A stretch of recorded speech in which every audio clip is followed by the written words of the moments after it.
In the stillness of the desert night, where the stars whispered ancient secrets to those who knew how to listen, a young woman named Nefertari stood at the edge of the Nile, her eyes reflecting the eternal dance of celestial bodies above. She was not merely a daughter of Egypt, but something far more ancient, a keeper of the flame that had burned since before the great waters swallowed the golden continent of Atlantis. The hieroglyphs on the temple walls spoke of her lineage in symbols that most could not read, for they were written in the language of the gods themselves. Her grandmother, Iset, had whispered to her as a child, "You carry within you the blood of the daughters of the sun, those who walked between worlds when the earth was young and the veil between dimensions was thin as morning mist." Tonight, as the moon reached its zenith, Nefertari felt the calling that had echoed through generations of her bloodline. In her hands, she held a golden amulet, the Ankh of eternal light, passed down from mother to daughter since the fall of the First Kingdom. The metal was warm against her palm, pulsing with a rhythm that matched her heartbeat, as if it were alive with the memories of those who had worn it before. "The time has come," she whispered to the night wind, her voice carrying the weight of destiny. "The knowledge that was hidden must be revealed, for the world grows dark, and the children of men have forgotten their divine heritage." The journey to the hidden temple began at dawn, when the first rays of Ra pierced the darkness and painted the desert sand in shades of gold and crimson. Nefertari walked the ancient path that only the initiated knew, following markers invisible to ordinary eyes. A peculiar arrangement of stones here, a carved symbol there, almost erased by centuries of sandstorms, but still recognizable to those who possessed the sight.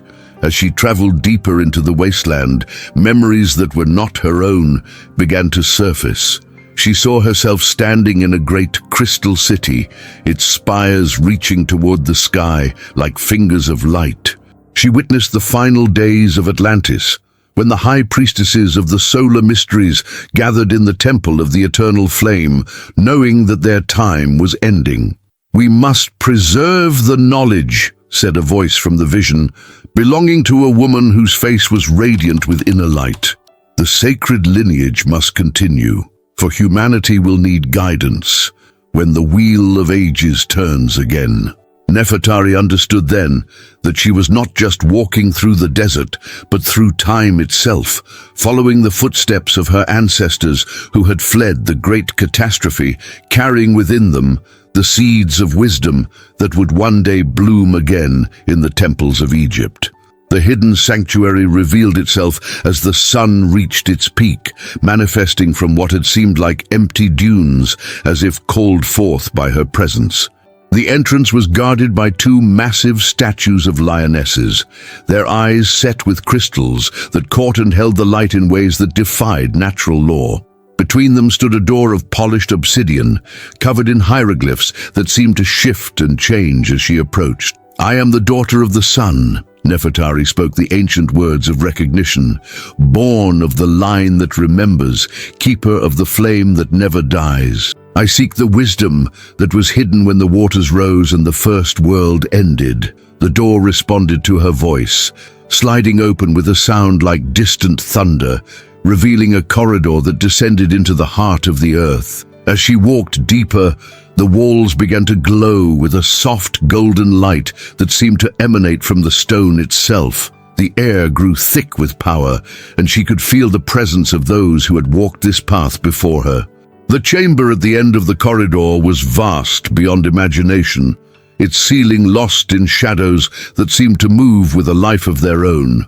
At the center stood an altar of white granite, upon which lay a scroll bound in leather that had the texture of human skin. Above it, suspended in the air without any visible support, hung a crystal sphere that pulsed with inner fire. "Welcome, daughter of my daughters," came a voice that seemed to emerge from the very stones around her. "I have waited through countless ages for one of the bloodline to return." The figure that materialized before her was both ancient and timeless, a woman whose beauty transcended the merely human. Her skin held the golden radiance of the sun, and her eyes contained the depth of eternity. She wore robes that seemed to be woven from starlight itself, and upon her brow rested a crown of 7 rays. "I am Aset Isis, she who was known in the First Kingdom as the keeper of the solar mysteries," the goddess spoke. Her voice like music played on instruments of crystal and gold. "I am the bridge between what was and what shall be, the guardian of the knowledge that must not be lost." Nefertari fell to her knees, overwhelmed by the presence of the divine. "Great Mother, I have come as the blood calls to blood, as the flame seeks its source. The world above grows dark with ignorance, and the children of men have forgotten their celestial origins. Rise, my daughter," Isis commanded gently. "You are here not as a supplicant, but as an heir. The scroll upon the altar contains the true history of your people, the record of how the daughters of light came to earth in the time before time, when the stars sang different songs and the barriers between worlds were gossamer thin. If you enjoy these kinds of stories, make sure to like this video, subscribe to our channel, and turn on the notification bell so you never miss any of our content. And tell us in the comments where you are watching from. We would love to know. As Nefertari approached the altar, visions began to flood her consciousness. She saw the great ships of light that had brought the first colonists from distant stars, beings who had looked upon the young Earth and seen its potential for beauty and growth. She witnessed the establishment of the first temples, the careful seeding of knowledge among the primitive tribes, the gradual elevation of human consciousness through the guidance of the star-born teachers. "We were not gods," Isis explained, her voice weaving through the visions like a golden thread. "We were gardeners, tending the flower of human potential, nurturing the divine spark that lies dormant in every soul. Atlantis was our greatest achievement, a civilization where matter and spirit danced in perfect harmony." The scroll revealed the true cause of Atlantis's fall, not through natural disaster alone, but through the corruption of the knowledge that had been given freely. Some among the starborn had begun to use their gifts for domination rather than service, forgetting the sacred law that power must always be tempered with wisdom and compassion. "The great cleansing came when the balance was broken beyond repair," Isis continued. "But before the waters rose, we gathered the pure of heart, the true daughters of the solar lineage, and sent them forth to new lands. Some went to the mountains of the east, others to the jungles of the west, and the wisest came here, to the valley of the Nile, where they would establish a new kingdom built upon the foundations of the old wisdom." Nefertari understood then why Egypt had risen so quickly from primitive beginnings to become the wonder of the ancient world. The knowledge had been there from the beginning, carried in the blood and bones of the refugees from the sunken continent. The pyramids were not mere tombs, but beacons, designed to channel and focus the cosmic energies that connected Earth to the greater galaxy beyond. "And what of the pharaohs?" she asked, her voice barely above a whisper. "Are they too of the bloodline?" "The greatest among them carry the genetic inheritance of the star-born," Isis replied. "But more importantly, they carry the responsibility to guide humanity back to its divine nature. Each pharaoh is initiated into the mysteries, taught to see beyond the veil of illusion that separates the physical world from the realm of spirit." The goddess gestured to the crystal sphere above the altar, and it began to glow more brightly, casting rainbow patterns on the chamber walls. Within this sphere lies the accumulated wisdom of 10,000 years, the knowledge that will be needed when the cycle turns again, and humanity faces its next great test. But as Nefertari reached toward the sphere, the chamber began to shake. The light flickered and shadows seemed to press in from all sides. She heard the sound of running feet in the corridor beyond, and angry voices calling out in languages both ancient and modern. "The guardians of ignorance have found us," Isis said, her form beginning to fade. "There are those who would keep humanity in darkness, who profit from the forgetting of our true nature. They have sensed the awakening of the bloodline and come to stop what cannot be stopped. "What must I do?" Nefertari cried out, clutching the amulet at her throat as the chamber continued to tremble. "Take the scroll," Isis commanded, her voice growing distant. "Hide it where only one of the blood can find it. The knowledge will sleep until the time of great awakening, when the daughter of daughters returns to claim her inheritance." As the first of the dark-robed figures appeared at the chamber entrance, Nefertari grabbed the ancient scroll and spoke the words of dissolution that her grandmother had taught her.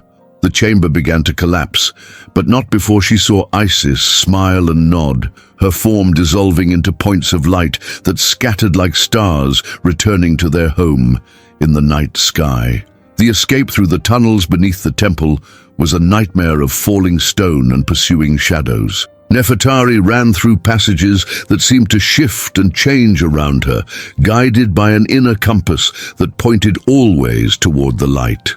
When she finally emerged into the desert dawn, the hidden sanctuary was gone, leaving only windswept sand and the memory of ancient glory. For 40 days and 40 nights, she wandered in the wilderness, fasting and praying, allowing the visions to settle into her consciousness like seeds taking root in fertile soil. The scroll remained with her always, its weight both burden and blessing, reminding her of the trust that had been placed in her hands. When she finally returned to the valley of the Nile, she was no longer the young woman who had set out on the journey.